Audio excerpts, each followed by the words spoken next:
Excellencies, let me thank you for coming out today to join our media party that happens every month.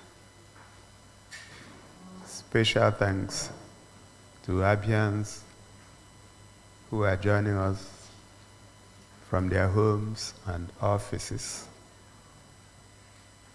I want to thank you for all the support. Thank the media community for your continuous reportage of government activities. And thank you for holding the fort and remaining steadfast and resilient.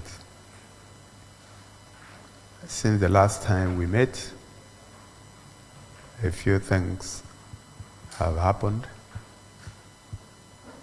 I will not take too much of your time, but I'll just quickly highlight some of them and then throw the floor open for questions and answers as usual. In the area of waste management, the Abia State Environmental Sanitation Agency continues to do a great job, for which we are very grateful. In Aba, in Umuahia, in Ahafia, and all the other local governments. We continue to cover them. And in the last 2 years and a few months, when we declared an emergency on waste management, our streets continue to get cleaner by the day.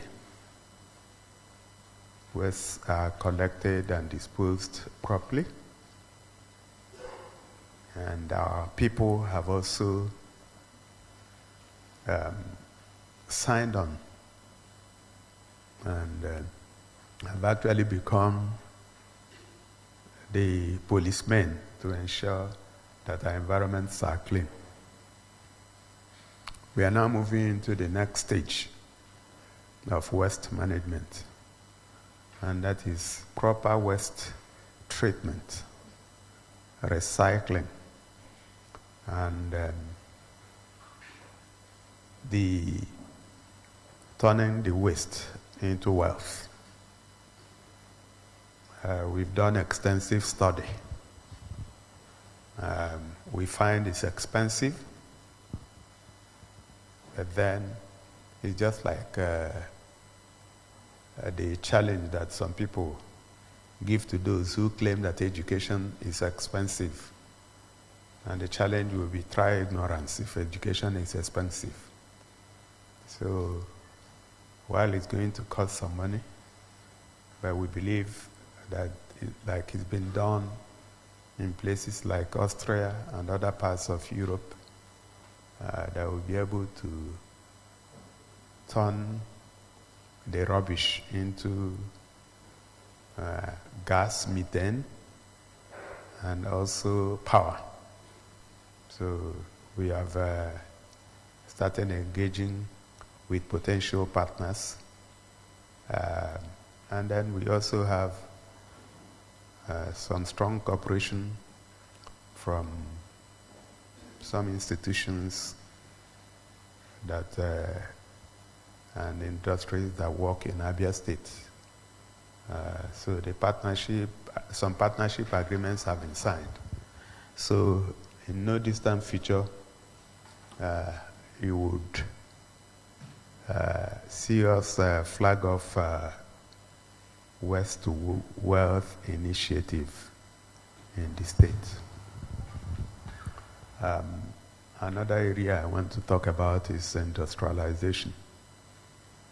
while we were campaigning, we made heavy weather of bringing back a lot of the industries for which we were known in the past. The Star Paper Mill, the modern ceramics industry, Aba Textile Mill, and international glass industry, and a few of them. Like I had reported in the past, the Star Paper Mill in Uwurenta and Aba are now in the bag, having concluded and accepted the offer from Asset Management Company of Nigeria, AMCON. Recently, we also concluded, and our offer has been accepted also for Afro Beverages. I believe it's on Port Harcourt Expressway. The company is still running. It's a going concern. But then today is owned by AMCON. So we have made an offer that has been accepted, and we are going to pay AMCON in 7 installments, starting from next month. But as soon as all the paperwork is completed, we will take ownership of those companies. Now, the whole idea, like I had always maintained, is not for us to run or even own them. But we believe that government is an enabler. And I'm sure that if an individual went to acquire those companies, they will probably not succeed.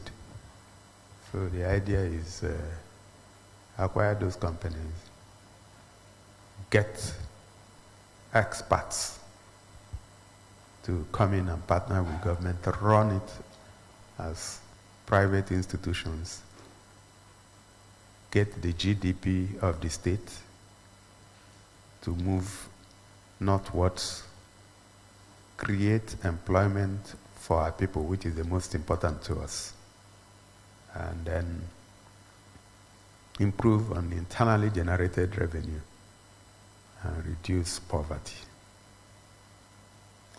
I have also instructed the Honorable Commissioner for Industry and SME to begin to engage with the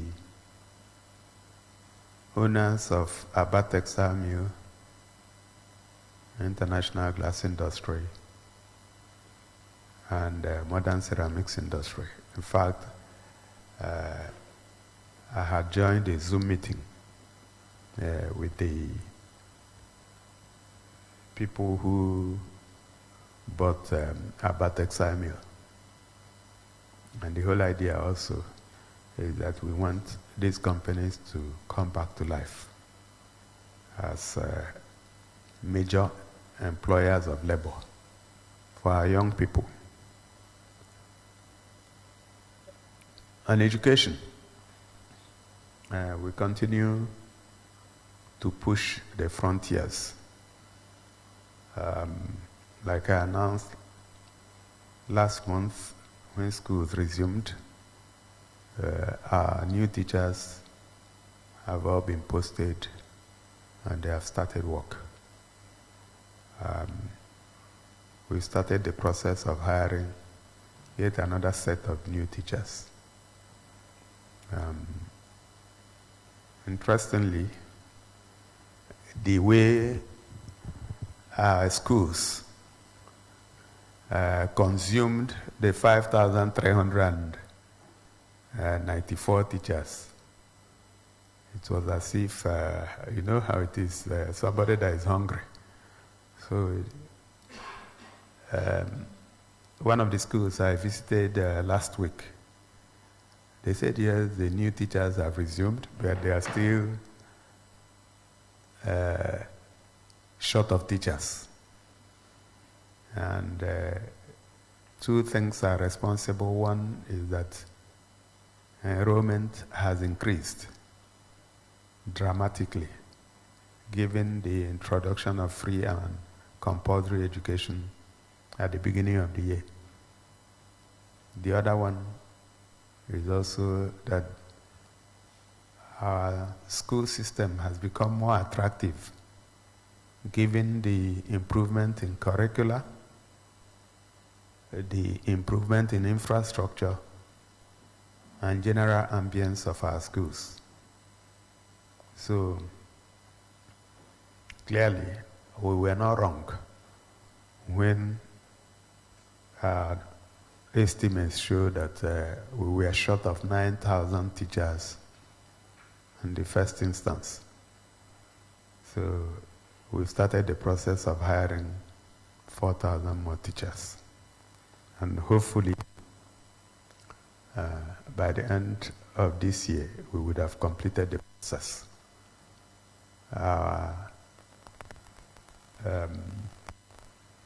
Foray into smart schools continue to move in the right direction. A lot of the schools are being retrofitted and put in a state where they can be called smart schools. As we speak, quite a lot of teachers are undergoing training because what is required in smart schools is not the regular thing you see in normal schools.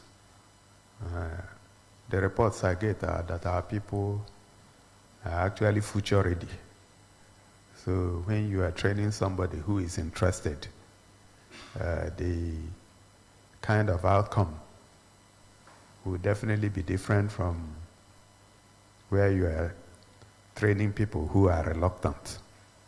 So the report I got is that our people are very excited and are actually trainable. So we want them to be ready by this time the schools are ready. Of course, the other schools in the different communities that we are renovating and rebuilding are also receiving attention. Some of the buildings, because we insist on integrity tests being run on any building that we want to renovate, we find that some of the buildings are in terrible states. And what we do is to bring those buildings down. There was one I saw on my way to somewhere, and I thought the building was looking good, but the experts told me that it failed integrity test and therefore had to go down. We don't want to hear any stories. Any building that is not strong enough for our schools will go down, instead of those buildings going down with students caving in when students are in them. So if in your community you see us pulling down schools or buildings in schools, it's because they failed integrity tests. We will not stop until we are sure that our schools are in such conditions that our children will comfortably and safely stay in and learn. In the area of power and public utilities, at the last count, we've installed close to 8,000 solar street lights in different parts of the state.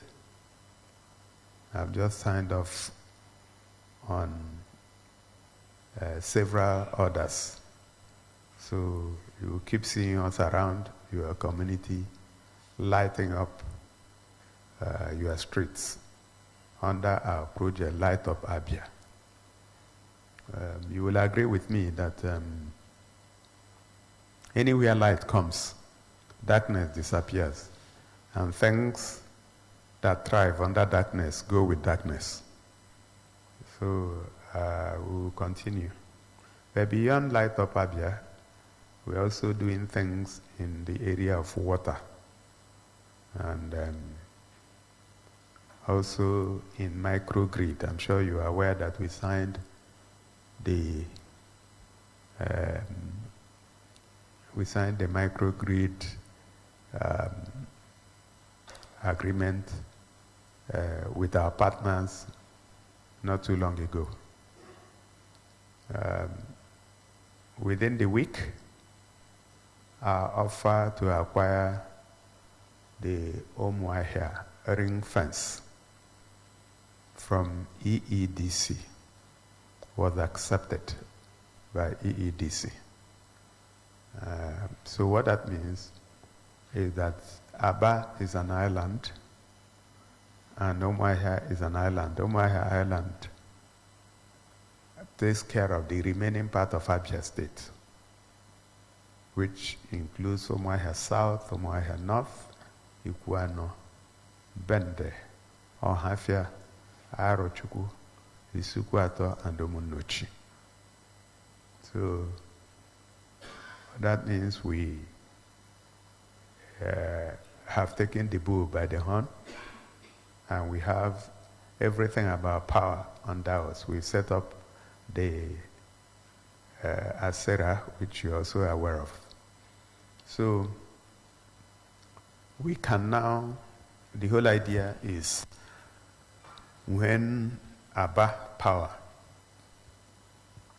generates maximum capacity, which is around 188 megawatts, anything that Aba ring fence cannot use can be wheeled to Omuahia. Let me explain that a little bit more. At full capacity in Aba today, our estimate is that 80 megawatts will be enough. But let's even be generous and say that Aba will take 100 megawatts. So if Geometric has 4 turbines that will generate 188 megawatts of electricity, it means that there is excess power of 88 megawatts. Ordinarily, if we didn't do what we've done, those 88 megawatts will be channeled into the national grid. But because we've got control of the whole of Abia, those excess power, or that excess power, can now be sent to Omuahia. So we are envisaging a situation where in the next few months, we will also have steady power supply in Omuahia and the environment. But in the interim, we're also working on Ohafia and Bende, 2 local governments that have not had power in a long time. And the real problem is infrastructure. So today we are drawing, I think it was over the weekend, that I signed off, so that we can draw the lines, fresh lines from Omuahia all the way to Ohafia. And of course, there is a line coming from Itu through Arochukwu. I believe that also needs to be upgraded. I think it's 11 kVA, and we are trying to upgrade it to 33, so we can have better capacity and minimal losses in terms of transmission. So it is good news in that area. I'm not an expert, but I'm learning. Some of the things I hear from the chairman of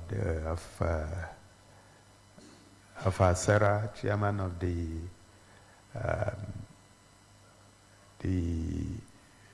Electricity Advisory Council, and of course, Honorable Commissioner for Power and Public Utilities, convinced me that there are better days ahead. And what is the idea? The idea is that we want to take power for granted. A lot of people who are into manufacturing, light manufacturing, and even heavy ones will tell you that their major headache is power, before we talk about the cost. So if we can take power for granted, then people can go back to what they are doing, manufacture and sell. And that's why we are paying attention to that. We also have brought power back to Abians State University Abians State University in Uturu, and of course, Abians State College of Education Technical in Arochukwu. These are places that have been dealing with lack of electricity for a very long time. Some of the hospitals, primary healthcare centers, and even secondary healthcare centers have also benefited from renewable energy, mini-grids and all that, just to ensure that the issue of power is taken out of the challenges that people deal with. In terms of health, our functionalization of the primary healthcare centers continue, and the ones being built or being renovated or retrofitted by the World Bank, those also continue. I think there are 79 of them at the moment. And the whole idea, if you have visited anyone around your area, if you haven't, please, I encourage you to do. The whole idea is to ensure that people in every part of the state, whether you are in the village or you are in the township, that you can access quality health care in your area for minor and semi-minor ailments.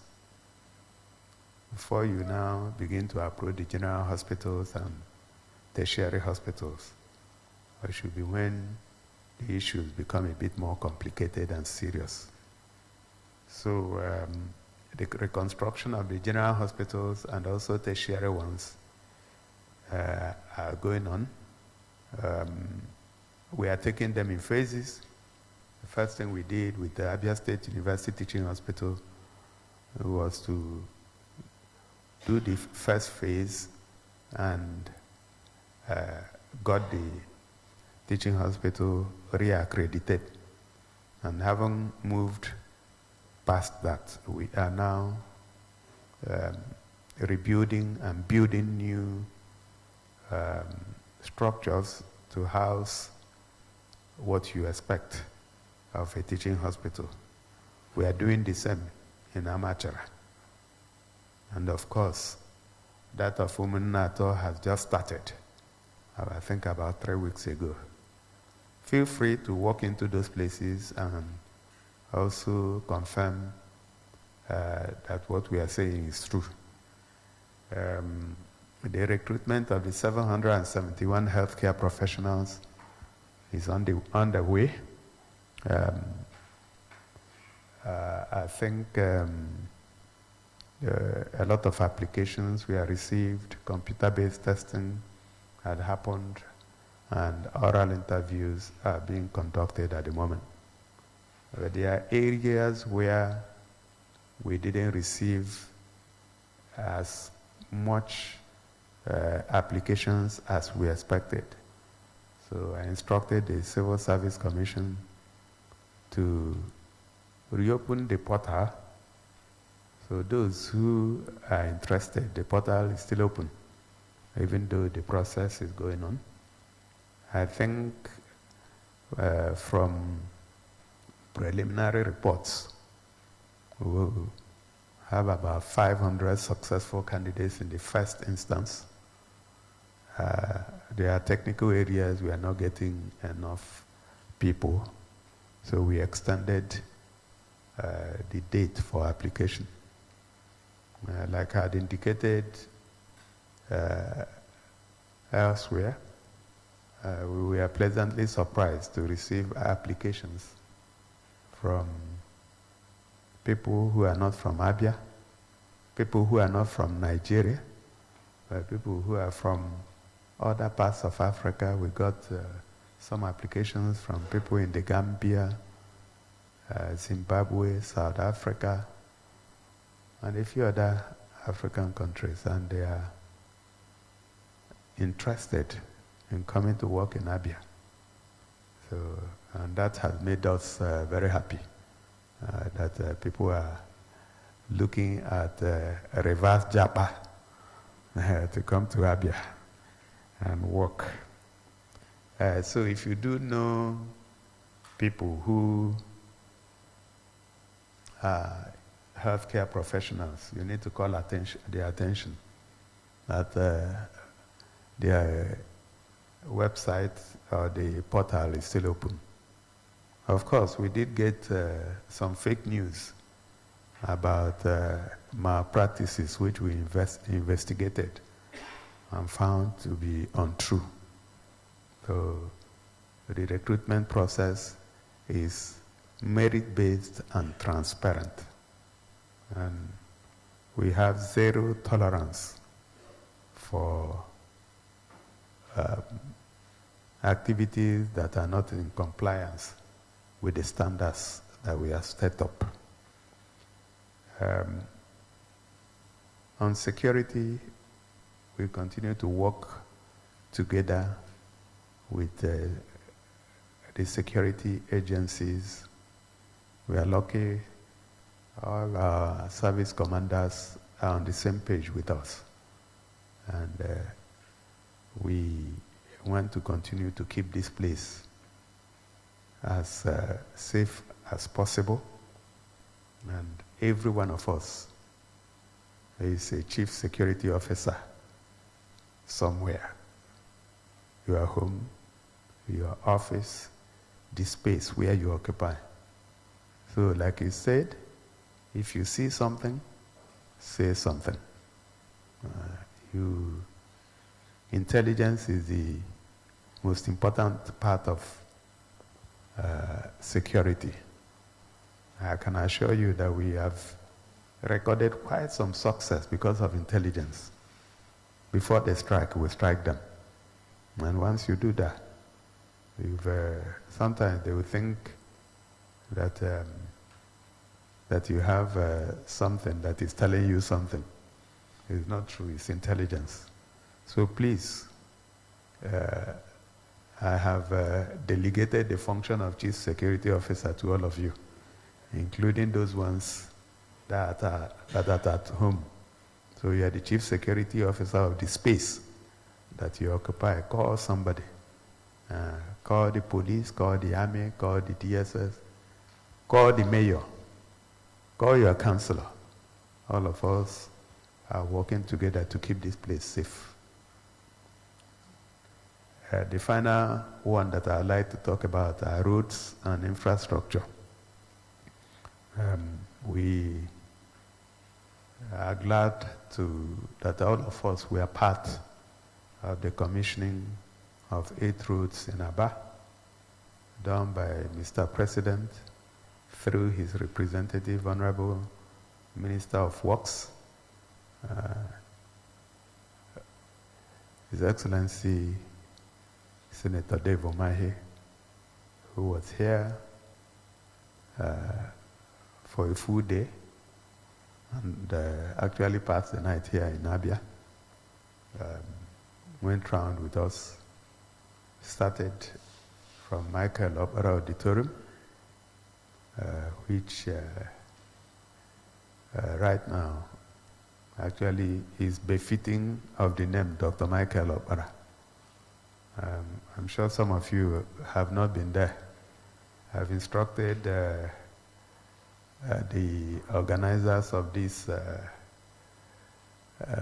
chat that next month's media chat should happen at Michael Opera Auditorium, so that all of us would appreciate the wonder that God did in that place. So those who have been there, including the Honorable Minister. He was very happy and was even asking us where we got some of the materials we put there. And then from there, we went to the 8 roads in Aba, High Point being Port Harcourt Road, and of course the Ohanku Road, Omuataku, and the rest of them. I want to thank our people who trooped out in their numbers to celebrate the president and celebrate the work that was done in Aba. I'm sure the way our people responded, I'm sure you will agree with me that it terrified some people that 48 hours later, I think their panic drove them into some unusual behavior. But then that's who we are. If you do things well, we say you did it well. And if you don't do them well, we also tell you you didn't do them well. So I want to thank our people for their endorsement of the work that we are doing for them. And I want to thank the media teams in Abia for also covering the program very, very well. We are not resting on our oars. By next Friday, the 24th of October, we will be flagging off the 25-kilometer Umuahia Ekodepene road. The federal road, but we got approval from the Federal Ministry of Works to do the road for our people. We know some people wanted to scuttle it. They didn't want the approval to be given. And some of them are also from Abia. And the question is, you don't want the road that passes your father's house to be built. Then where lies your patriotism? But thank God we were able to get the approval. And we have awarded the road, and we will flag it off on Friday next week. We will also join the 13.1 kilometer Oriamo-Saka ring road with the flag off. So both of them will be flagged off on Friday. Beyond those, we also have awarded the 9.3 kilometer Ihechi-Owa ring road. We also awarded the 4.9 kilometer Isieketa Mba Itungwa Mbedala road in Isialangwa South. We also awarded the 3.7 kilometer Ogidi Omuala Eziamantega road in Isialangwa North. All those will also be flagged off any moment from now. There are a whole lot of other things that we can talk about, but I want to yield the floor to all of you who are part of this chat today so that we can also hear from you.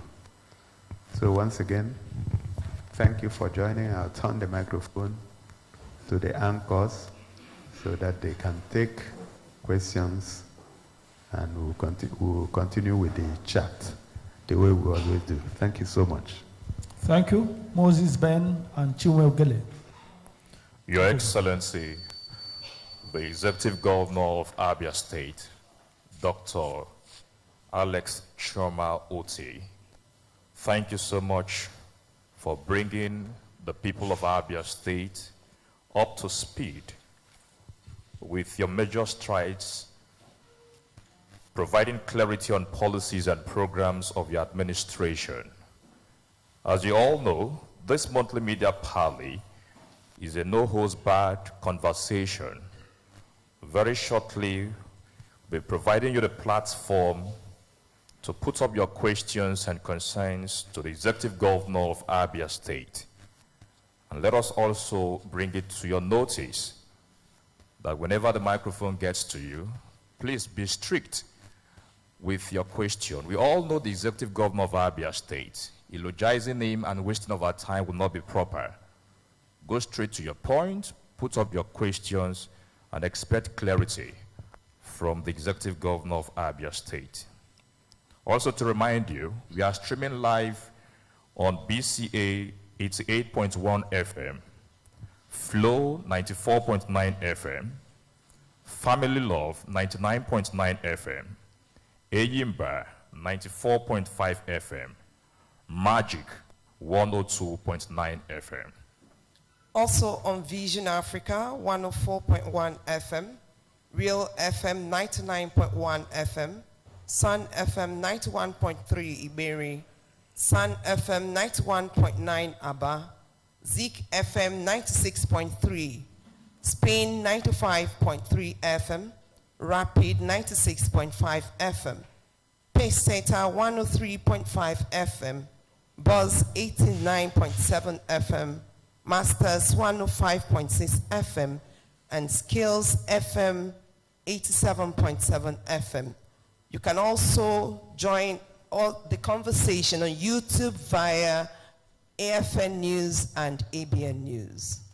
All right, just to correct that aspect of Masters FM so that the managers of that establishment will not be angry, is Masters 105.9 FM. Also, we are streaming live on our online platforms. This evening, we'll begin to entertain questions from... Sorry, Moses. I forgot to announce the unfortunate departure of one of our major fathers in the state, fathers of faith, Reverend Dr. Omar Opai. And I think it's appropriate for us to stand up for a minute's silence in his honor.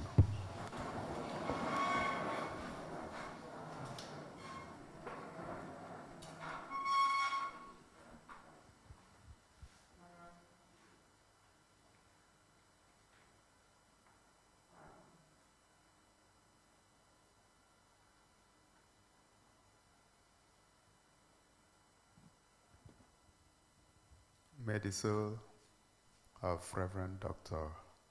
Omar Opai and the souls of other faithfully departed rest in the bosom of the Lord. Amen. Thank you. Thank you, Your Excellency. Distinguished colleagues, I'd like to inform us that just like Ben has said, Moses has said, we go straight to the questions, and we'll be giving 3 slots for each of the different media platforms, the radio, the TV, the print, and then the online. So today we are going to start with the radio.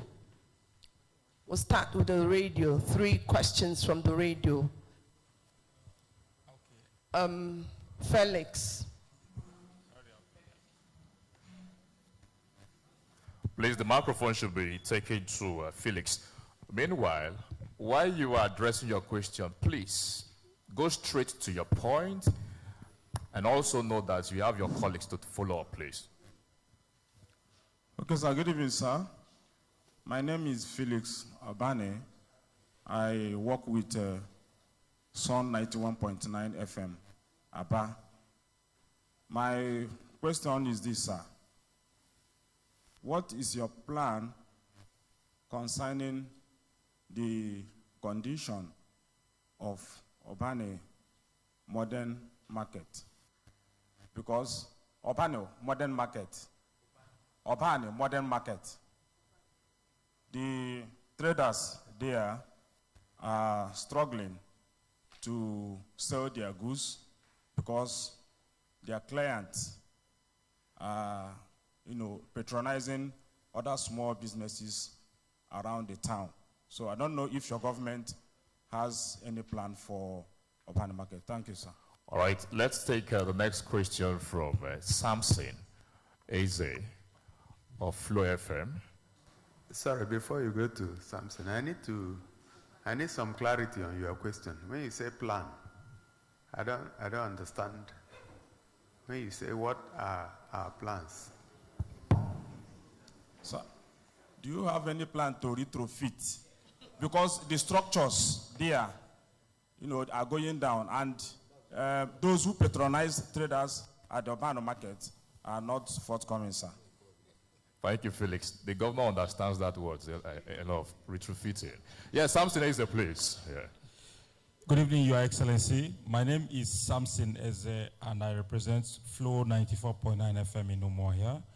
Your Excellency, recently, during the commissioning of the project in Aba, the Deputy Speaker of the House of Representatives, Right Honorable Ben Carlo, criticized your administration for not sufficiently acknowledging the increased allocation coming from FARC, which has enabled you to undertake some projects. Few days after that, he also criticized your performance so far, and then he threatened that APC would take over Abia in 2027. It is of good knowledge that both of you have a cordial relationship. So, sir, do you feel disappointed with his outburst? I think I'm already threatened. Do you feel threatened, sir, by these persistent and repeated threats by Deputy Speaker and his party to dislodge you in 2027? Thank you, sir. Thank you very much. The third question. Okay, we'll take Stanley. Good evening, Your Excellency. Your Excellency, Market Road by East Aba exists a school, a very important school.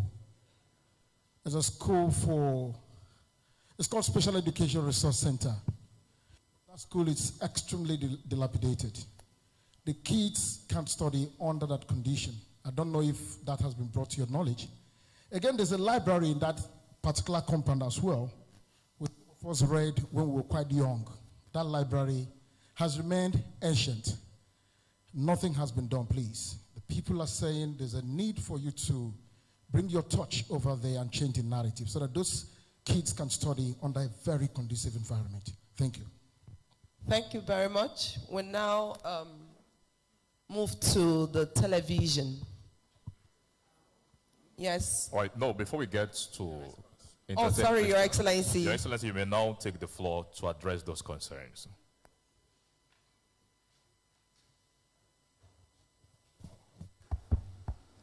I thought you wanted to answer for me. No, I can't. All right, thank you so much, Felix. You have a question about Obano Market. I wanted to be sure that I got it right. And yes, you are very correct. I actually did visit that place during the campaign. And I will find out why we have not started work on it, because I had given instructions. We need to fix that place, not just because of those that are there, but because we want to decongest the Umuahia metropolitan area. And that is the natural place. In fact, while giving that instruction, I'd also talked about water, because I know they have water challenges there. So Chief of Staff, please take note. Let's find out what is happening. I can't say what is happening for now, but I know I've given the instruction. But thank you for bringing it to my attention. Let me take on Stanley's question before coming back to Samson's. Special Education Resource Center and library.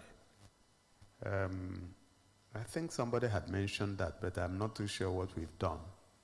But again, my people will take note of that so that we can include it in the schools that will receive our touch very shortly, if it is not one of them. Truth be told, over 90% of schools require attention, and we cannot take all of them at the same time. So what we did was to prioritize. There are some that are in very terrible states, so we thought to start with those, but we will come to the rest until we have finished fixing all of them. Samson, thank you for your question about Right Honorable Benjamin Carlo. And you are very correct that we have a good relationship. He's not just the Deputy Speaker, he's actually my younger brother. And our relationship didn't start with politics, but in my previous life. So you will find that this is the second time that he has come out publicly to berate the administration and myself, but I think I want to forgive him. So do I feel threatened? Absolutely no. But then, you know, people are different. I guess what happened was that he was a bit terrified with the kind of, because he was there in Aba, like you rightly mentioned. I think he was terrified with the kind of organic show of love that Aba people showed. And it was just not in Aba, but also in Umuahia.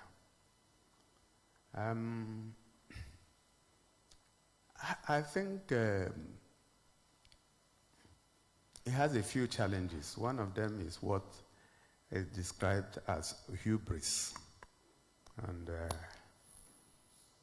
closely related to that challenge is also what I will, for want of a better word, describe as information deficiency syndrome. You know, where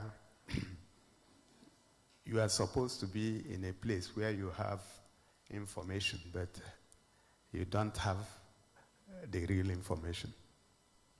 And I say this because sometimes when I see him describe himself as number 6, I say, okay, maybe there's a change, and I may not know. But according to the Protocol Act or Bill of 2000, the number 6 man should be the Deputy Senate President. But if you take out the Chief Justice of the Federation, then the Deputy Speaker can be number 6. But except if he has changed, I may not know. But that's a little part of the issue. If, as a Deputy Speaker, you want to speak about. And I want to also thank all the people that have responded, because if you notice, the first time he did a video, either earlier in the year or late last year, I was taken up here, and I said I had no response. The only response I gave was that I don't have the anointing to speak about what will happen in 2027 by 2025. And I still maintain that I do not have that anointing. So I have a mandate, and that mandate runs till 2027. So, but if somebody can stand up and say, this is what will happen in 2027, who am I to question him? But there are a few things that I know. I know that power belongs to God. And I know he gives it to who he wills. Those, I can assure you, I know. And like I told them the other day in a church service, I also know about what is written in Lamentations. We say that we should not speak when the Lord has not spoken. I'm saying this because we're all Christians. So it would be sad if somebody comes out and says that the state government receives 38 to 40 billion. Whatever you say should be taken very, very seriously if you are number 6. Okay, so those who know better have shown that we receive just about half of that. And but it's not for me to argue. When you also say that we have spent the APSEED funds, when you were the one that sat to give the approval a few weeks ago. So we should know how some of these things happen. So for me, I think people should focus on the jobs that they have been given. I hear he wants to run for governorship in 2027. That's fine. It is his fundamental human right. Nobody should stop him. But again, we must respect the law. If INEC releases the timetable and says it is the time that campaigns start, if you start campaigning before then, you put yourself in harm's way. You can even be disqualified before the election. So when you gather people and you are telling them you are going to take over the state in 2027, you are campaigning. It's not right. So I will plead with him that if he wants to run election, he should hold his fire. Once INEC blows the whistle, he should go and pick up a form and begin to campaign. It's for Abia people to decide who will be their governor. Okay? So it's also important that the APC is talking about, which has leadership, should know that they are being demarketed in Abia State. But I'll call on our people to still hold their peace and be calm. We have managed in the last 2 years plus to keep this place peaceful. We should continue to maintain the peace. I've had some people around him say, oh, they must take over the state, they will write results.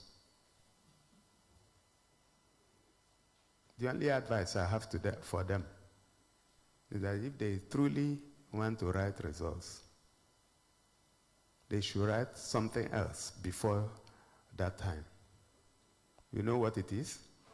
Their will. Because this is our state. Nobody can intimidate us. But having said that, am I threatened? Absolutely no. Do I bother about that? Absolutely no. But I want us to maintain peace and decorum. Okay? Samson, I don't know if I've answered your question. Thank you very much. Thank you, Your Excellency. Now we'll move over to television, and we'll start with Nena Gabriel of TVC.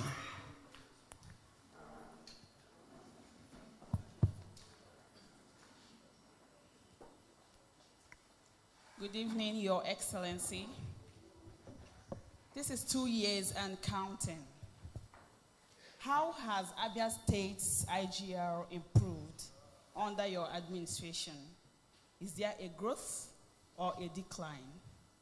What are the sources driving the revenue if there is a growth? And where does the government channel the revenue to? Thank you. All right, the next person, Emmanuel Mazwe from Afia TV.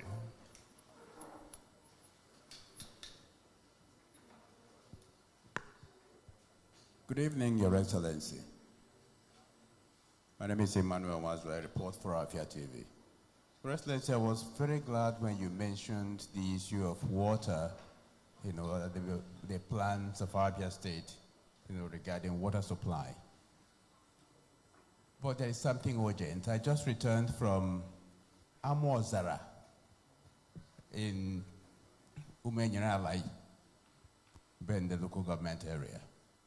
That particular village or community is in their need of water. The only borehole they have is not functional.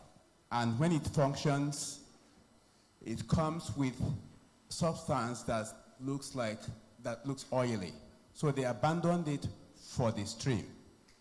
And when they go to the stream, one of their streams is called Oba, and there's no water. So when I visited there, I saw the village women, because I went there on Afo market day. So the children had gone to school. The women were the ones going there to fetch water. Some of them went there as early as 6 a.m. We got to the stream at 10:30 a.m. They were still there. People who left their homes at 6 a.m. were still there. We made them fighting each other with empty plastic buckets. None. So we were directed to an alternative stream, that one called Wom. There was no access. Right, Emmanuel. Now please ask your question. Just go straight. Are you from there? No, I'm not from there. What did you go to do there? I'm a journalist. I am doing a community report. So that's what I do. I go from community to community, highlighting their plights. So in this case, I am asking that government should do something urgent for these people. Meanwhile, while you're doing that, sir, the Opuluku erosion that I mentioned here, Emmanuel, of which you promised, please remember. Thank you very much, sir. Please, one question only. Sorry, Emmanuel, what did you say? I recorded a lie. Amozara. Oh, okay. Okay, Kingsley. Good evening, Your Excellency. My name is Kingsley Onwuka. I report for Rapid TV. Your Excellency, recently, a councillor in Abia State resigned, citing frustration over the lack of direct allocation to local government through the federal account. It was reported that some state governments oppose local government receiving these allocations directly, which undermine grassroots development. My question, sir, this evening is, what is your position on direct allocation to local government? And do you support full financial and administrative autonomy to local government? Thank you, sir.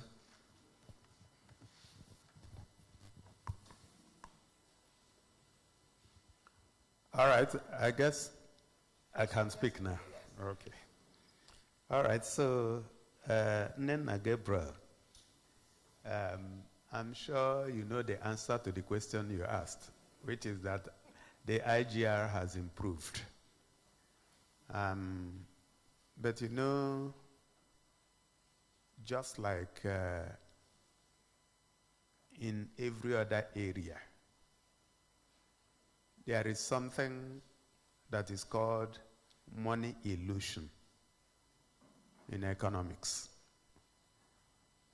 Money illusion is when you focus on the nominal value or absolute value of money rather than the relative value or the real value. So if our IGR was 100 naira in 2022 and it has climbed to 300 naira in 2025, when you are looking at absolute value, you think that the IGR has increased 3 times. But then, when you relate the value of money in 2022 with the value of money in 2025, you need to first of all look at the exchange rate. In 2022, it would have been like 400 naira to the dollar. Today it's 1,500 naira to the dollar. So, and then if you look at inflation rate, take an average inflation rate of 20%. So you will find that what that 300 naira can buy for you in 2025 will be less than what your 100 naira could have bought in 2022. So when you look at absolute numbers, we have probably doubled our IGR. But then when you bring in the law of relativity, you'll find that we've not grown. But then I'm not worried about that, given the popular definition of taxes,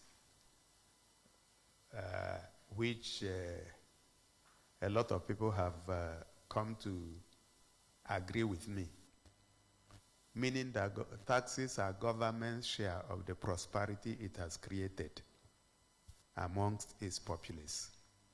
So if you noticed, the first 6 months of this administration, we gave tax holidays because we couldn't rationalize our people living in slums, swimming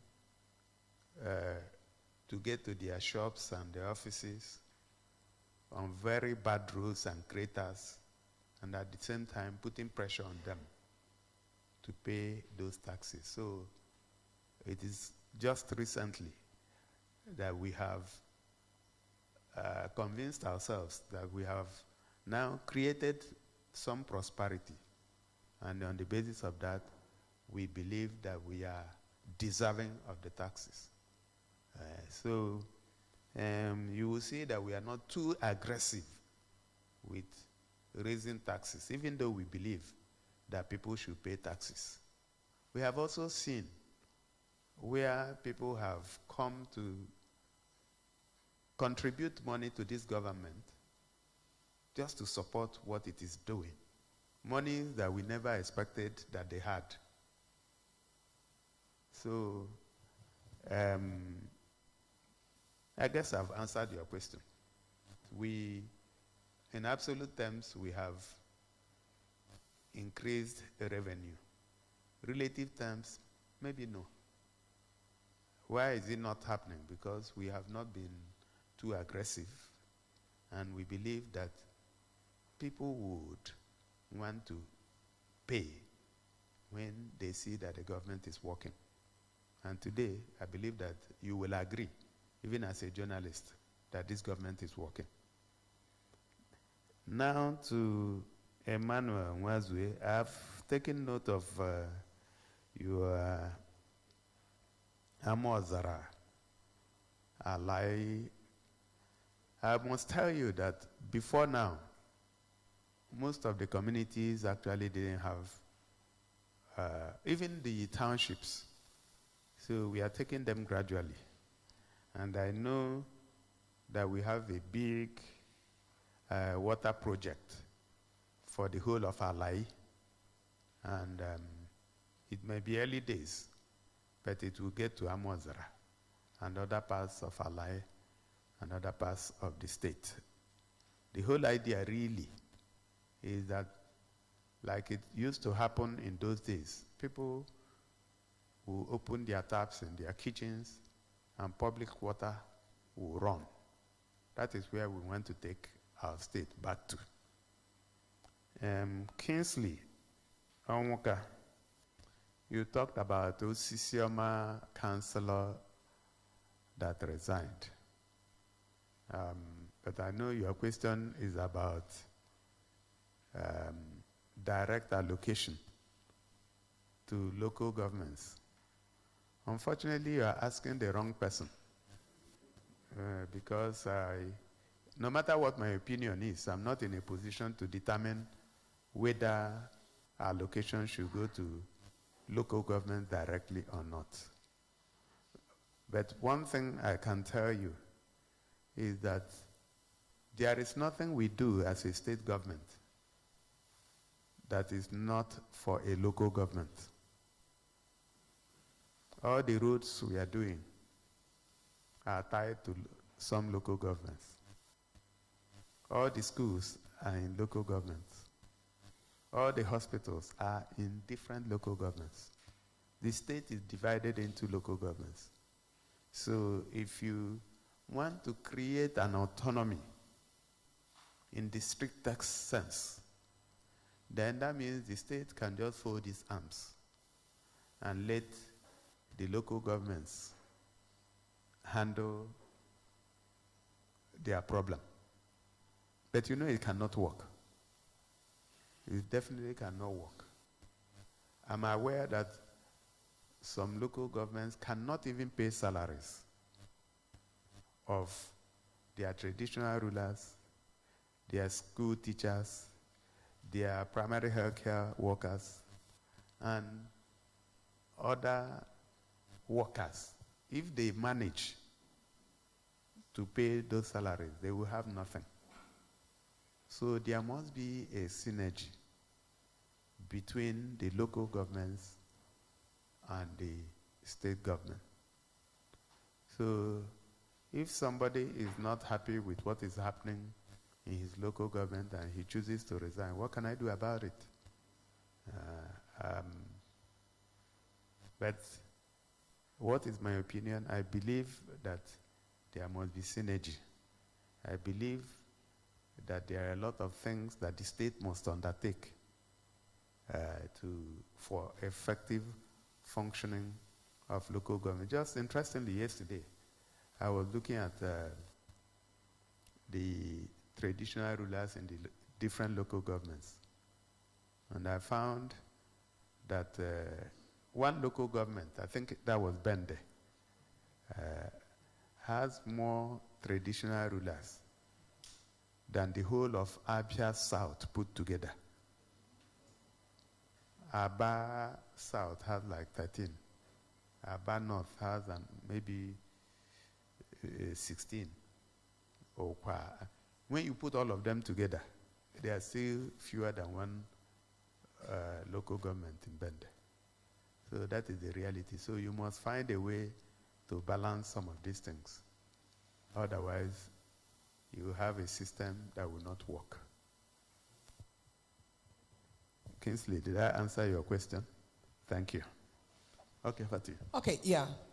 We now move to online, 3 slots. Online. Please, can I see your hands? Right, promise. Okay, PUO. Yeah. All right, thank you. And good evening, Your Excellency. My name is Promise Ozoma Okoro PUO.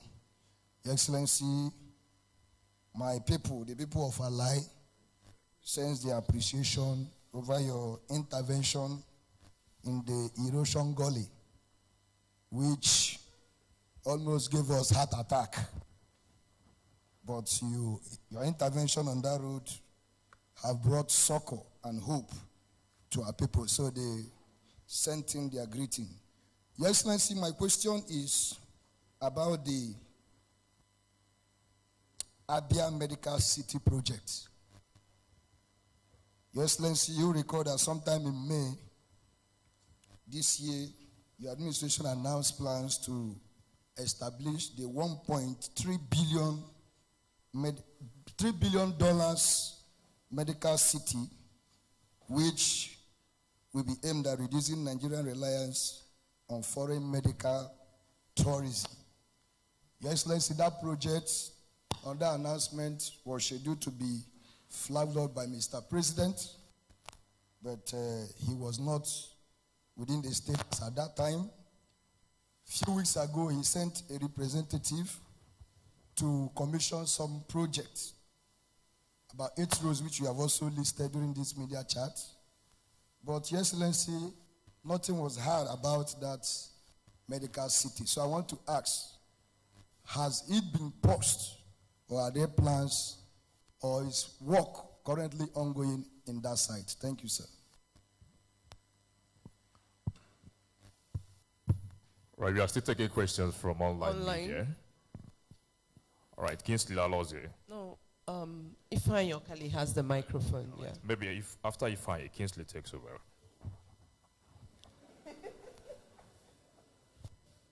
Good evening, His Excellency.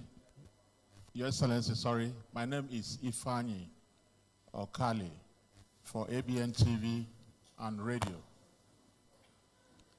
Your Excellency, while we appreciate your administration efforts in addressing outstanding salary arrears inherited from the past government,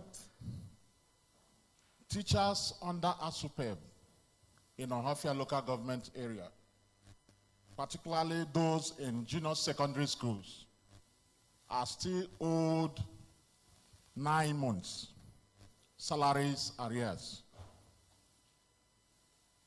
Reportedly, Your Excellency, accumulated by the past government, we understand that other local government areas have received and settled. Could you please clarify why Ohafia teachers are yet to receive their payment, and when can they expect their pay? Thank you, sir. Thank you. Who's the next person? Okay. Your Excellency, good evening. My name is Emenike Irebu for the All Facts newspaper. Your Excellency, I want to raise an issue of urgent intervention. This is relating to vigilantes, the need to tackle excess activities of some vigilante. In a community in Ikuano called Amango, in Uboro, a lady, Mrs. Onyekachi Ikoku, is alleging that the vigilante came to her home around 5 a.m., took her son, and since that day till now, she has not been able to see the son. This happened on the 22nd of September last month. She reported the issue in our office, and I said, I'm going to raise this issue so that we could see how we can look into it. Thank you, Your Excellency. Thank you very much. Over to the Governor, sir.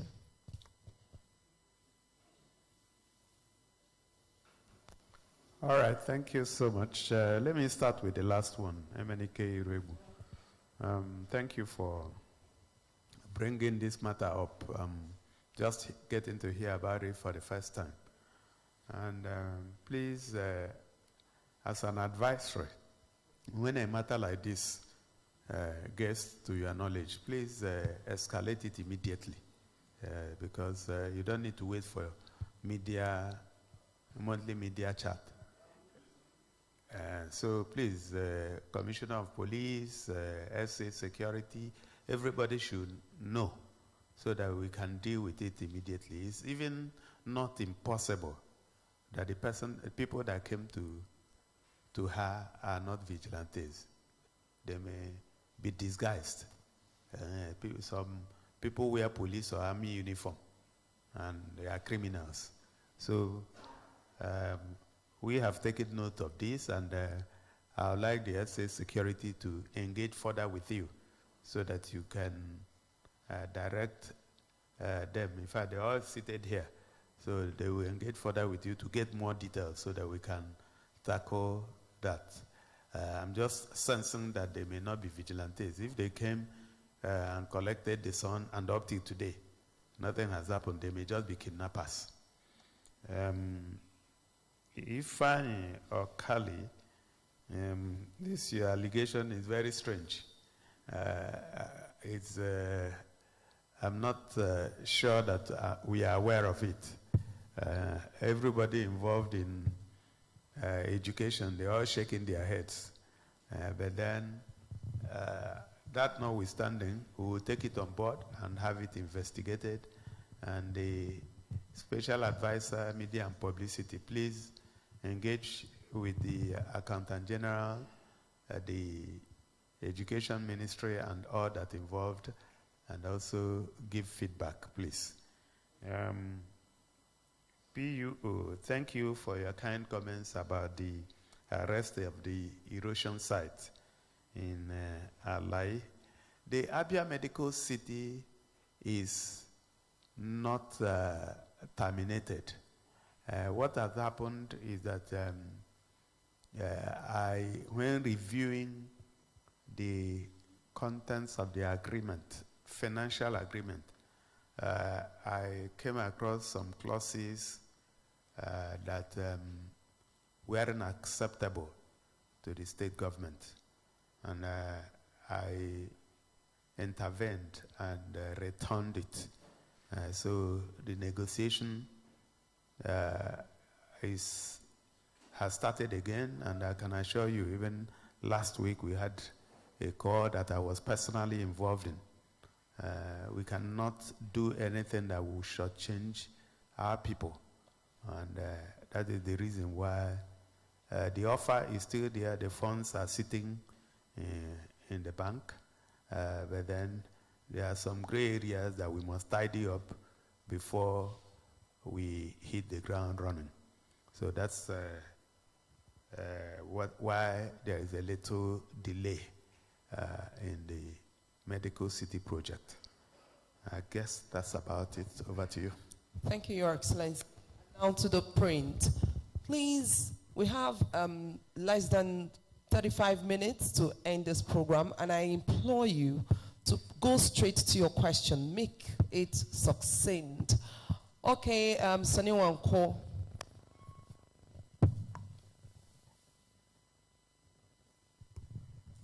Good evening, Your Excellency. My name is Sonny Wanko, and I represent the Nation Newspaper. Sir, recently we've witnessed in Southeast, especially the defection of the governor of Enugu State to the APC, and most recently, a brother governor from Bayelsa State equally defected to the APC. So when this, the news of their defections, became public knowledge, a lot of Abians were a little bit perplexed because they do not know where their dear governor will be headed to in 2027.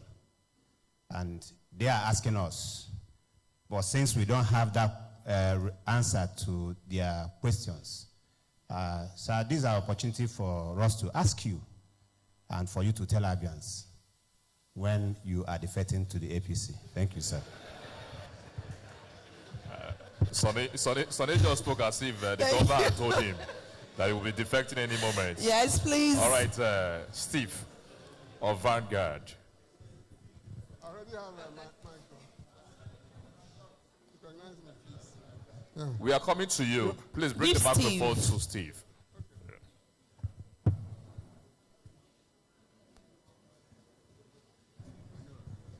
Thank you very much, Your Excellency.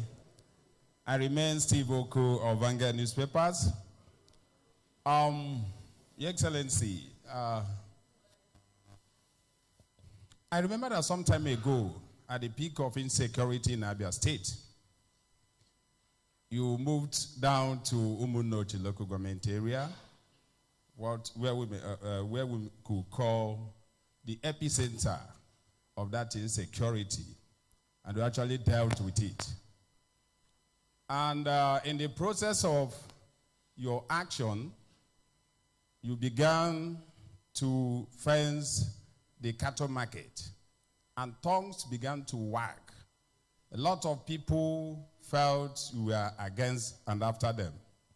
And then in the north, groups began to address press conferences threatening Armageddon. And I recall that when Senator T.A. Oji was the governor of Abia State, there was an issue that involved, I think, traders in Aba, and the delegation of northern governors and the elite stormed the government house here in Omahia and lent their voice and warned the state.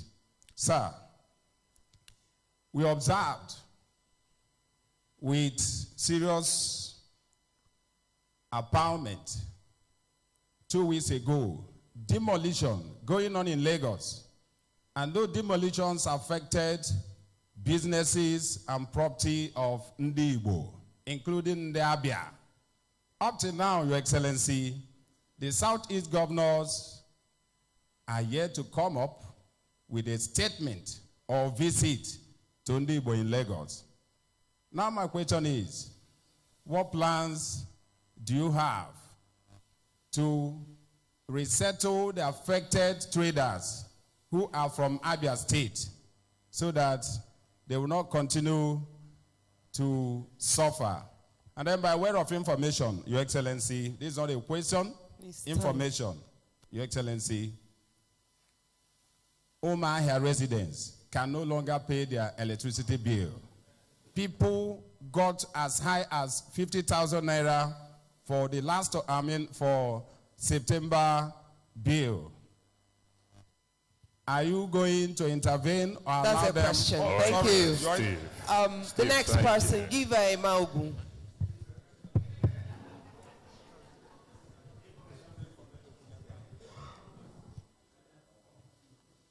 Your Excellency, good evening. I'm Emmanuel Ugumogu of this day newspaper. Your Excellency, it must have taken a very hard bargain on the part of your government to convince Interstate Electricity, the parent company of EEDC, to part with 60% equity of the assets in Omahia Rainforest area. So how much did you offer them to convince them? Thank you, sir. Thank you. Ibako.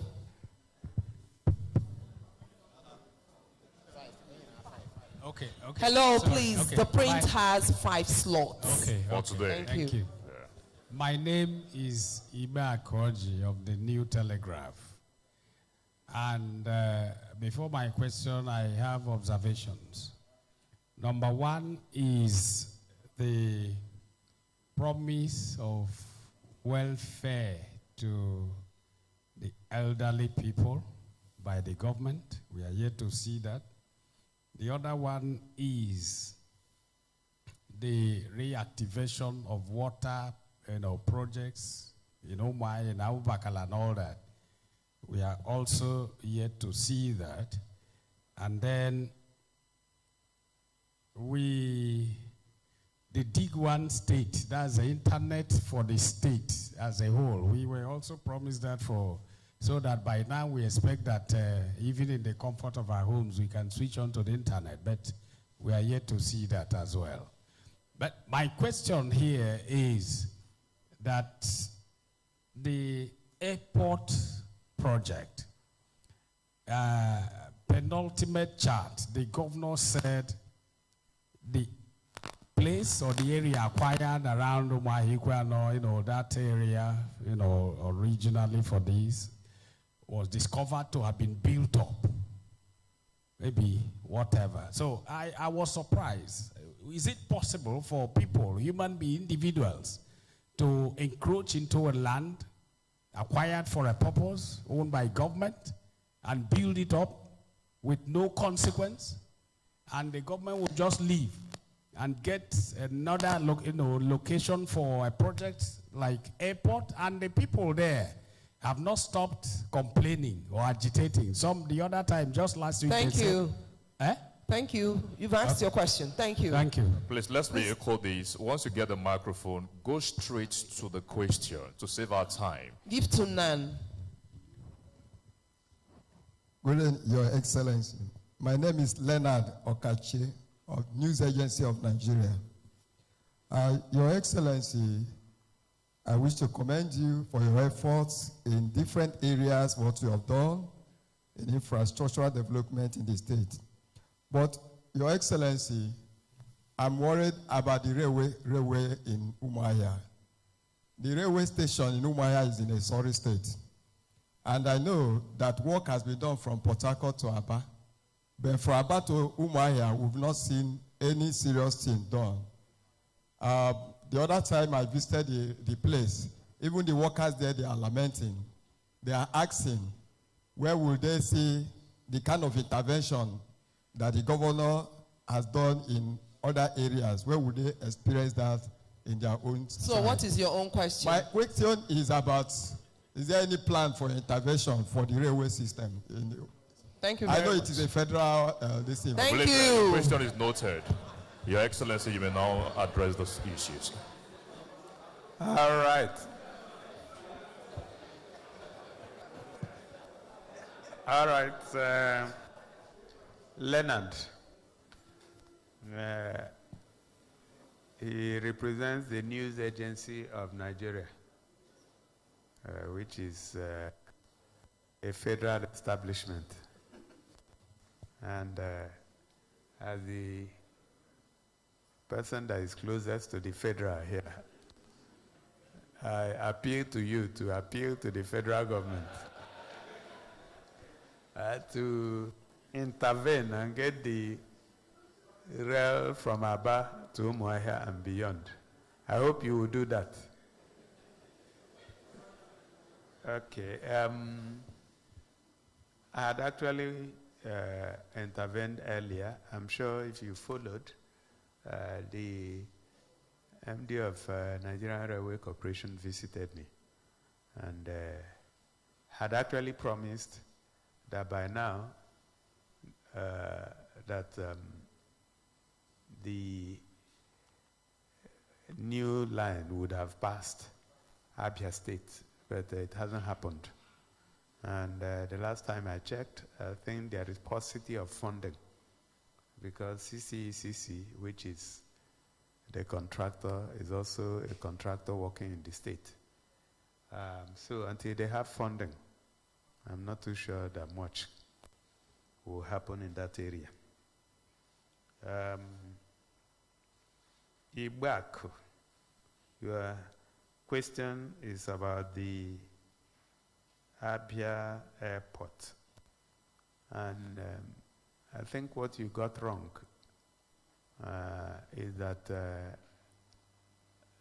those proposed locations were neither acquired nor was compensation paid.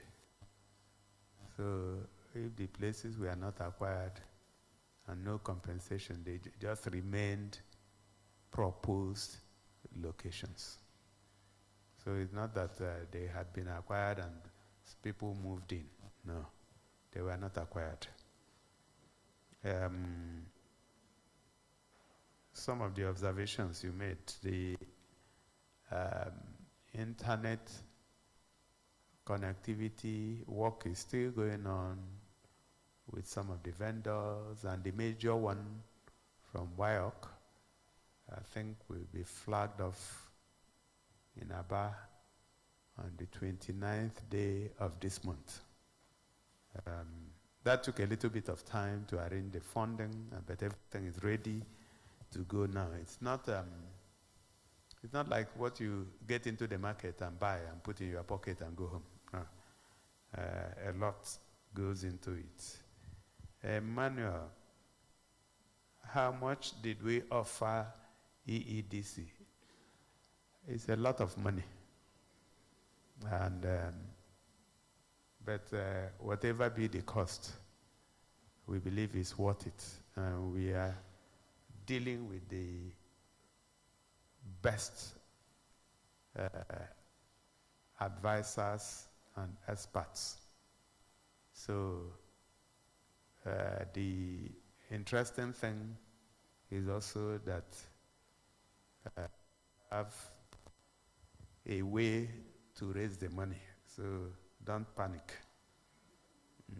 Steve Oko, your comment about demolition of shops in Lagos is in order. We are engaging with our leaders, and interestingly, some of the unions, not just in Lagos but elsewhere, putting themselves together. Lands have been allocated for them to build their shops in Abia. And very soon, you will see those shops springing up. My attitude on some of these things is to engage without so much noise in the media space. I get more results than engaging on the media. Sometimes when you get on the media, it's just showmanship. If you need results, you engage offline. So some of the things that we have done are not things that we want to start talking about here. Sonny Wankwo was asking when I'm going to defect. Sonny, I think I would delegate you to go and defect on my behalf. Since you seem to be very certain. And because you work for this day, for the nation, right? So go and clear the way. I thought I had answered this question before to say I'm not defecting. But Sonny wants to force me to defect. And I've now delegated him to go and defect on my behalf. Or are you already there? Waiting to receive me? You wait for a long time. All right. So, well, you know, people have their individual opinions. Their circumstances are different. So you don't just take a decision because somebody else has taken a decision. You know about Oke and Ngwere. Ngwere ma mmiri, Oke soro ya ma mmiri ko Ngwere, ọ ga-akọ Oke. Ọkwa so we are not people who do things because other people are doing them. There must be sufficient legitimate argument to do a particular thing. That's what I believe in. So anytime you come with superior argument on why I should defect, mark the words, superior argument. So Sonny, when you are ready with superior arguments, then we can now give you a date. But for now, if it is because my brother governors in Enugu And you said Bayelsa. I thought Bayelsa left PDP. Has he joined APC? Has he joined? Okay, he's on the, okay, you know, Sonny has a way of predicting who is going somewhere. All right, so that would be my response to you, Sonny. Thank you. Over to you. Thank you very much, Your Excellency. Your Excellency, I have a question. Can I ask? Before we read the SMS, please, it's a very short one. Okay, sometime last year, you did promise to build a secondary school for the School of Deaf and Dumb at Ibeku Central School. And, you know, that project you promised would have commenced or maybe completed in September last year. But up till now, nothing has happened. I'm wondering if the governor can, now that upgrades are going on in schools, you know, accommodate that plan and the scheme so that, because the students go to, when they finish primary school, they now travel to Enugu or Imo to attend secondary school. Thank you, Excellency. Okay, that's good. Thank you for bringing it to my attention. What has happened? Didn't we do it? Okay, please, can you take it up? I know I gave that instruction. And so please take it up. Huh? Okay, and I need to feedback on what has happened. Okay, thank you. Thank you very much, Your Excellency. And now we'll go to the SMS and WhatsApp messages. All right, the number for you to participate in this October edition of Governor Alex Otti Speaks to Abians. Of course, you can do that through 0907 462 1067. Again, 0907 462 1067. And also to remind us and our listener out there that we are streaming live on BCA 88.1 FM, Flow 94.9 FM, Family Love 99.9 FM, Ayimba 93.5 FM, Magic 102.9 FM, Vision Africa 104.1 FM, Real FM 99.1 FM, Sun FM 91.3 Igbere.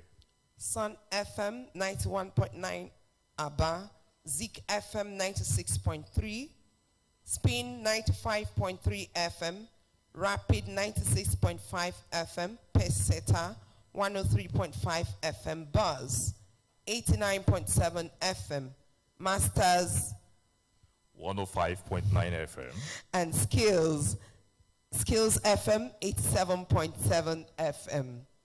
Okay, Moses, I think you should take the first question.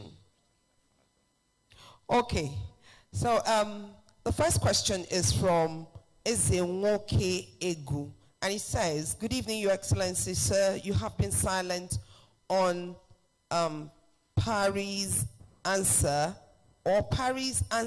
when questions are asked on the payment of gratuity to retired civil servants.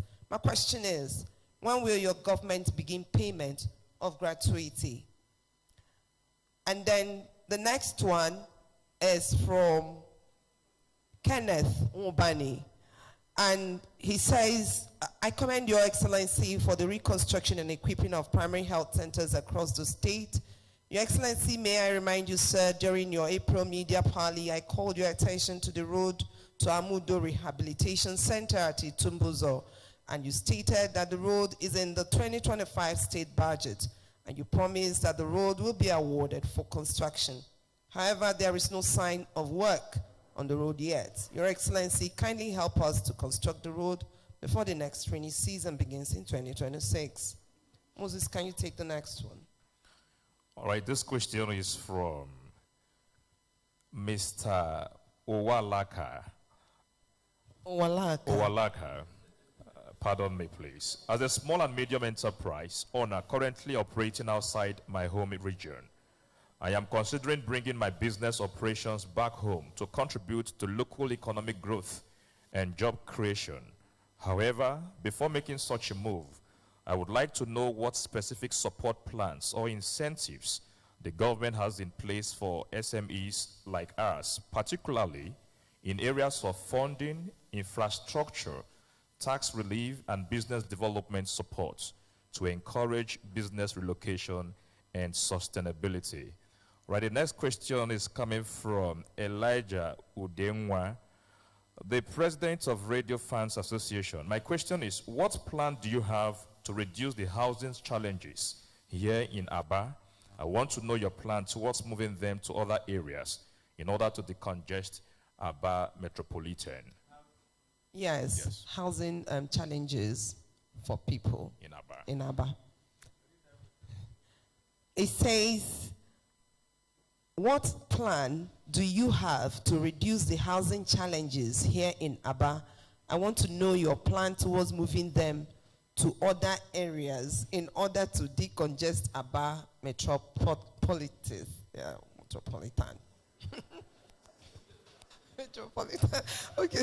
Sorry, is that maybe while you take it at once, there's also a request in Aba to construct a flyover at Milverton Junction to decongest the traffic there. Yes. I don't know. That's Your Excellency, we'll take this one at once. It appears it will be interesting Please, for you can we have some quiet? To know about this. Retirees, Ifeanyi. Yes, in Uma here. Your Excellency, please, this is to bring to your attention that retirees in the Hospital Management Board have not been paid their salary arrears. Please, what do we do at this point after we must have sent letters to different offices, sir?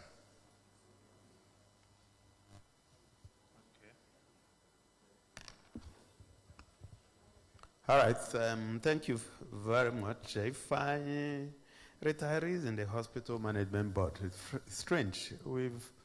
Except if there are problems with documentation. Is he fine a retiree? Would you know from his message? Yes, sir. Is he a retiree? He's a retiree. Okay, so please let's have his number, and so that somebody can contact him and find out. For him not to be paid, that means there is a problem. Either he hasn't completed his documentation, or he wasn't verified, or that his account details are wrong. Those are the only things I can easily fathom out. Otherwise, we have paid everyone. So he should please, if he's talking about himself, get in touch with the Honorable Commissioner for Health is not here, but who can take that up? So, Special Advisor, Media and Publicity, please, can you take that up? Okay, thank you so much. Udenwa, housing challenges in Aba, reducing it and moving people out and all that. No, the question didn't quite add up, and that's why I asked that it be repeated. I guess what the question should be about would be, are we thinking of housing estates in the outskirts of Aba? If that's the question, yes, we are. We are at an advanced stage. There are a few housing estates that we intend to do. It takes a little bit of time, but then we are at the final stages, and by the time we do groundbreaking, Udenwa and others who are interested will be able to benefit. Mr. Owalaka, your SME that is somewhere that you didn't mention, you want to bring it back to Abia. Please do that as quickly as you can. The incentives are already there. The government may not be involved directly in funding because there are institutions that deal with that from the private sector. But in terms of infrastructure and tax reliefs, they are already there. So if you were delaying, please don't delay. People are already doing that, relocating their businesses. Kenneth Mubani, thank you for your positive comment about the primary health care centers. The Amudo Rehabilitation Center and the road to that center, I believe I had given instructions for it to be awarded. I would find out from the Honorable Commissioner for Works where they are on that, but I know I've given that instruction. Ezewoke said we have been parrying the issue of gratuity payment. That's not correct. What we have done is in the public domain. Now, of course, Ezewoke should be aware of the earlier disagreement that eventually led to the setting up of a committee which is working on it. That committee comprises the Nigerian Union of Pensioners at the national level, the Commissioner for Labor and Productivity, the SSA on Labor and Productivity, the Chief Strategy Officer of the government, and the Accountant General of the state. And the last time I checked, they are still working on the numbers. I think what they have reported is that the data from the local government is so messed up, so they have to clean them up so that we know how much we are even talking about before we talk about how to defray it. So the ball is in the court of the committee, and I'm happy to receive their report when they are ready. So if you were thinking we are parrying and we are dodging the issue of gratuity payments, please think again. We are not doing that. If we say we will do something, we will do it. And the one that we will not do, we are also not afraid to say we will not do it.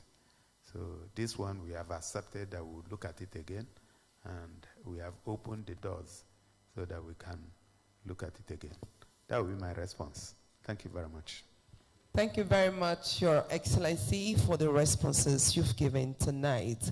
And before we wrap it up, would like to thank and appreciate all our media partners, BCA 88.1 FM, Flow 94.9 FM, Family Love 99.9 FM, Enyimba 93.5 FM, Magic 102.29 FM, I beg your pardon, Vision Africa 104.1 FM, Real FM 99.1 FM, Sun FM 91.3 Iberi, Sun FM 91.9 Aba, Zik FM 96.3, Spain 95.3 FM, Rapid 96.5 FM, Peseta 103.5 FM, Buzz 89.7 FM, Masters 105.9 FM, Skills 87.7 FM, and Dawn 103.7 FM. Also, the online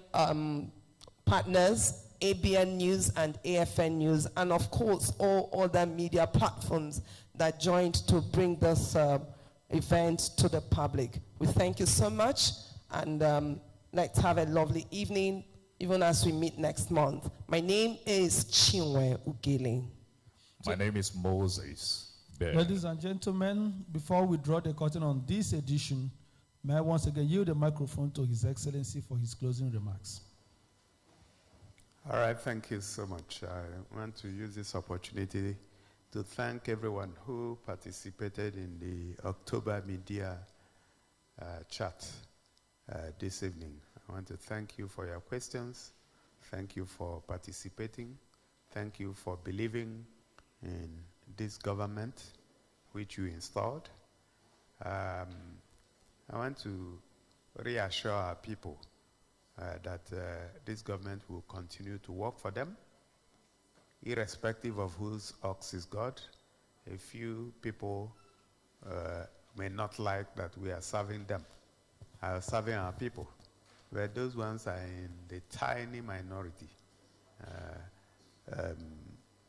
The greater majority of our people are being served, and that is what is important to us. I want to also, just before I came here, somebody from Abuja forwarded me a video of something that happened yesterday in Owerri. I think it's Owerri, right? where our principals had a program with other states, the ANCOPS, that's All Nigeria Conference of Principals of Schools, of Secondary Schools. And in their march past, they were celebrating all of you and this government to the charging of everyone else. It was quite a beautiful sight to behold that these people, without any prompting, without any arrangement, went to celebrate all of us who are Abians. And it made me very proud. I want to use this opportunity to thank all of them and encourage them to continue to do what they are doing. We are very proud of them. We are very proud of our teachers. We will continue to make life easier for them. So once again, I want to assure our people that where we have gotten to in this government now is trying to support our young people, to give them the skills they require for the 21st century. And that's why we are training them in technology, training them in leadership, and keeping them to compete because the world has changed. And we want to get to that level where people can sit here and apply and get jobs to work for global companies like Amazon, like Microsoft, like Google, and the rest of them. And it's possible. So we want to ensure that our people are properly trained and properly equipped. The advantage we have here is that our people are very smart, very skilled, very entrepreneurial. So all they require is the enabling environment, and they would do very well. So if you have young ones around you, please try and encourage them because they are the future. And we must create a future that is a lot better than the present day that we have created. So having said that, distinguished ladies and gentlemen, I want to thank you for this evening, and I pray that by the time we meet again, that all of you will also be here in good health and happiness. Thank you so much.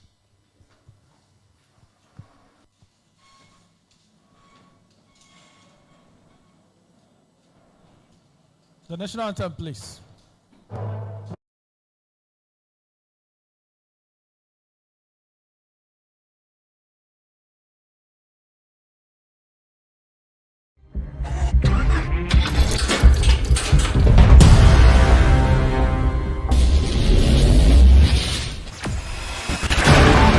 Experience the smooth and strong feeling that consistently surpasses expectation.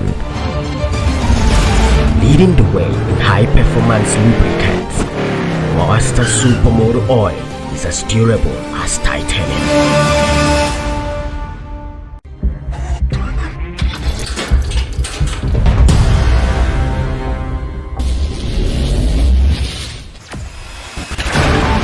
Experience the smooth and strong feeling that consistently surpasses expectation. Leading the way in high-performance lubricants, Master Supermoto Oil is as durable as titanium.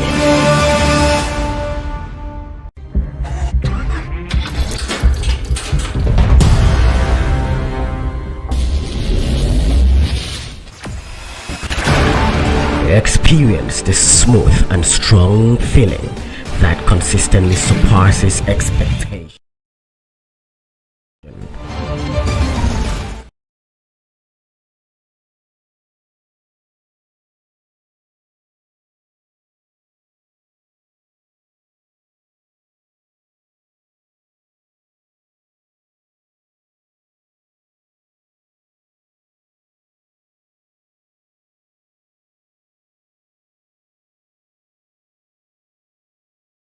Leading the way in high-performance lubricants, Monster Supermoto Oil is as durable as titanium.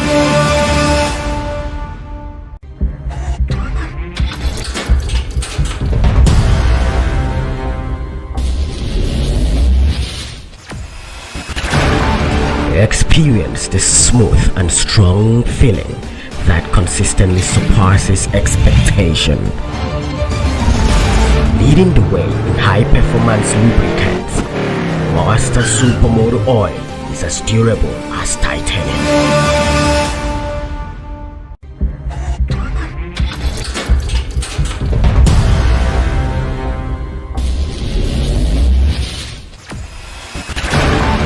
Experience the smooth and strong feeling that consistently surpasses expectation. Leading the way in high-performance lubricants, Monster Supermoto Oil is as durable as titanium.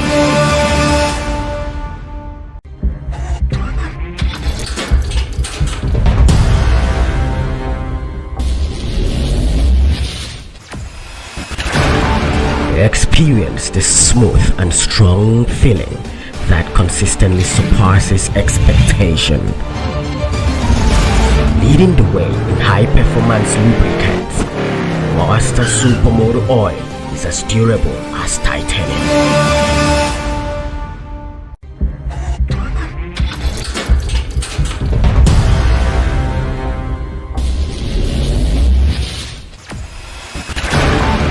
Experience the smooth and strong feeling that consistently surpasses expectation. Leading the way in high-performance lubricants, Monster Supermoto Oil is as durable as titanium.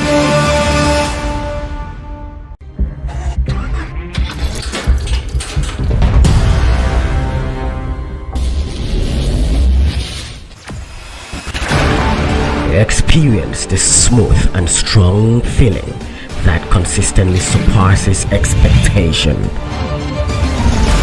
Leading the way in high-performance lubricants, Monster Supermoto Oil is as durable as titanium.